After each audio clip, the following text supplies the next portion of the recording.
This week, The Late Show is taking a long, hard look at the future to see how far it's possible to predict changes in the cultural landscape as we approach the millennium. The sheer pace of technological change and the prevailing fin de siècle mood are combining to produce a generalised anxiety about the future.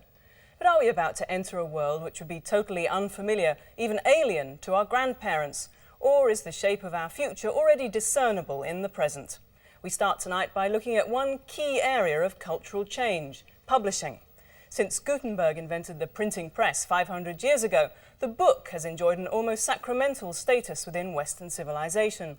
But now the preeminence of print faces a challenge from the rapidly developing field of interactive technology, such as the CD-ROM, which offers a multimedia fusion of words, sounds and images. So is the writing on the wall for the book as we know it, or are reports of its death greatly exaggerated? The Late Show reports from the heart of publishing's revolution.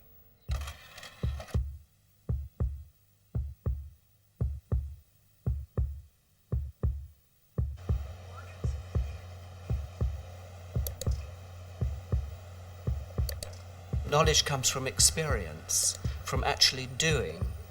And what's interesting about this interactive world, which we call multimedia or interactive electronic publishing, is that you suddenly get into a world where you're experiencing information, not in the passive way, in the way in books, but in an active way.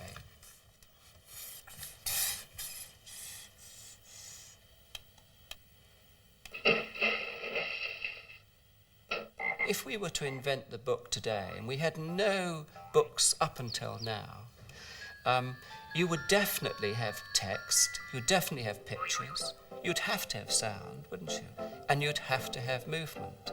There's no doubt about it. Of course, this is a revolution. Elliot can't even read yet, and as you can see, the technology is already part of his everyday life. And as he grows, the technology will grow.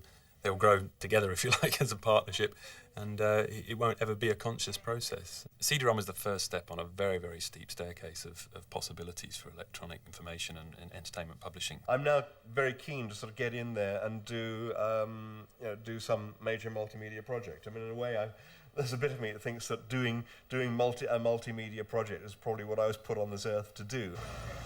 Although enthusiasm for interactive products is running high, most traditional publishers have been slow to respond to the revolution brought about by CD-ROM technology. Computer software companies now dominate the rapidly expanding CD-ROM market and are poised to push deeper into traditional publishing territory. Publishers are suddenly keen to enter this field, and in some instances they may find they're already too late. Interestingly, for example, the largest single publisher of first-class consumer titles on CD-ROM today is Microsoft, not a traditional book publisher. The difficulty for publishers in this area is they have no experience of moving images, of sound.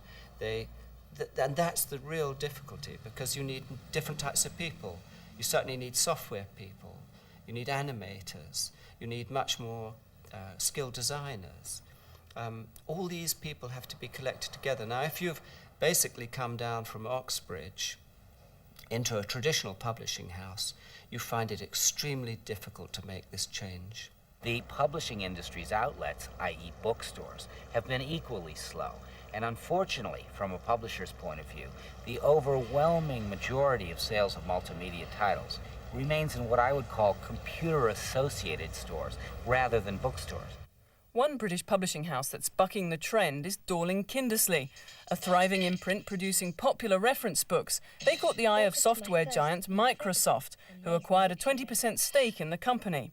3 years on, Dorling Kindersley is Europe's largest producer of interactive reference works, including such titles as The Ultimate Human Body. Click anywhere, and this is a contents page. This is a multimedia contents page. So I can go in 3 different ways, through the body machine, body organs, or the body systems. If I click body organs, then we jump straight in to what's essentially a scrolling figure. I can move him up and down. If I click on the lungs, then they come out. If I click on the heart, then it comes out. The windpipe, it comes out.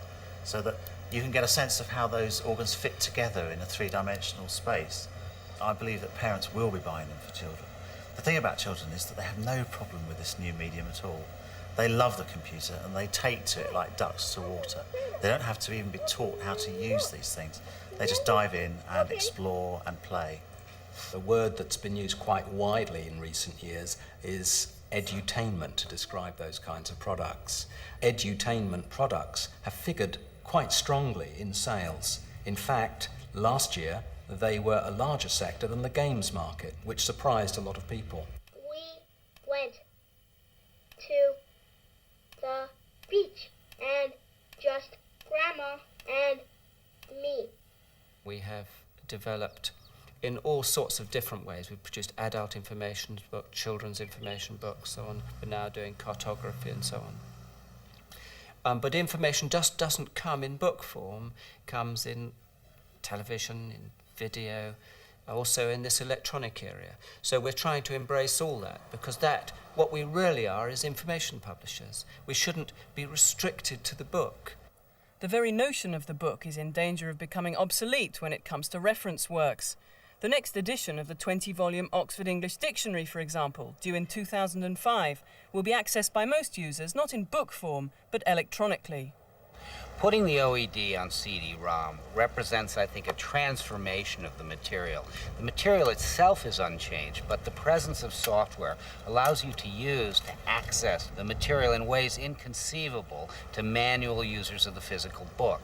If, for example, I want to know how many words in English are of Arabic origin, I can be told in a matter of 10 seconds by the software, whereas I couldn't do that in the space of months using the printed volumes. In those areas, I think computer multimedia will very rapidly move in and encroach on territory that's previously book only. But I suspect that the novel. I can't imagine wanting to sort of sit down with an interactive Jeeves novel, for instance. Douglas Adams may be sceptical about the potential for marrying the novel and new technology, but his floppy disk adaptation of The Hitchhiker's Guide to the Galaxy was an early pioneer in the field of interactive narrative. More than 10 years ago now, I did an interactive version of The Hitchhiker's Guide to the Galaxy that was a text-only adventure game. That essentially was just words. And the additional element of the interactivity was a whole new level on top of that, and I found that very entertaining and interesting to work with. A more recent attempt to bring interactive fiction to the computer screen is Penguin's electronic version of Peter James's novel, Host. No such thing as ghosts. Joe knew that. Christ was shaking, and the soles of his shoes made a squishing sound that sounded like breaths. His own? He stared at the bank of liquid nitrogen tanks lining the far wall, then at the massive concrete blocks to his right. As you're going through the novel, if there's anything that I think the reader might like to know about, they simply click on the word that I've underlined, and they get that entire subtext come straight up. And then we click out, and we just carry on reading the story as before. The idea behind putting Host onto an electronic form came from a radio program I heard about a year ago, which said that 80% of boys under the age of 16 no longer read any book at all. They read up to the age of 12 and then they stop. And when asked why, the majority said it is because they perceive books as dull objects. They don't have the glitz and the interactivity that they're used to in today's technological world. I can't see any excuse for publishing a linear fiction, a linear novel on screen, to be displayed and consumed on screen. And I'm puzzled by the recent experiment in that area. I don't see that it adds anything to the experience at all. I don't see that it's going to succeed. It's phony. I say it's phony because I don't see how it matters whether one is reading page after page of text on a screen or on a book, though I personally prefer the book. Of larger interest is the idea of new kinds of publication. One, of course, is multimedia, where in addition to text, you have visual elements, video, audio elements as well, that transform the material and make a different kind of composite. This place is so beautiful. I've never seen anything like this. What would you like to know? The latest attempt to develop an interactive narrative is being launched in America this week. Greg Roach's Vortex uses state-of-the-art multimedia technology to expand the frontiers of the electronic novel. I won't do anything with you. No. What will the Alinde do with me? When it comes to the author's understanding of what the medium is capable of, we're just now beginning to get a handle on what we can really give to people. Here, you should eat.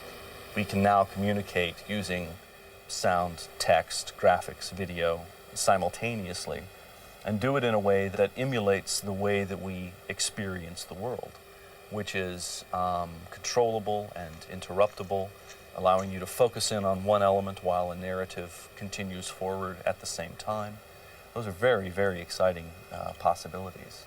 The key is to find new ways of expressing interactivity and information and entertainment combined, which has the same spellbinding effect of the storytelling processes of the past. We have to find new ways of not only capturing people's minds, but also capturing their hearts. And until multimedia has that quality, I don't think it's really going to capture the mainstream home marketplace in the way that the film, television, and the book industry of the past have done.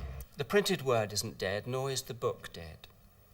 But there's no doubt that the book needs to be reborn for the future. That doesn't mean to say there won't be books, but it needs to be reborn. And the best way to do that is to throw away the boards, the paper, the ink, and the glue.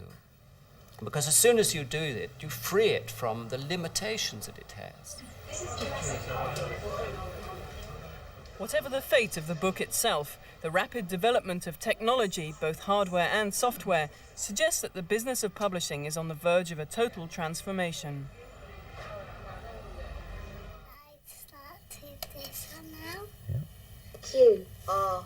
I think when my son is 15 years old, the word publishing won't really exist in the form we recognise it now. He'll be accessing and consuming information without even thinking about it. He'll have a pocket-sized information assistant which will download stuff through the airwaves via microwave transmission or some similar form. It may be current news, it may be historical reference, but it won't be going into a shop buying a book which includes a lot of stuff he doesn't need.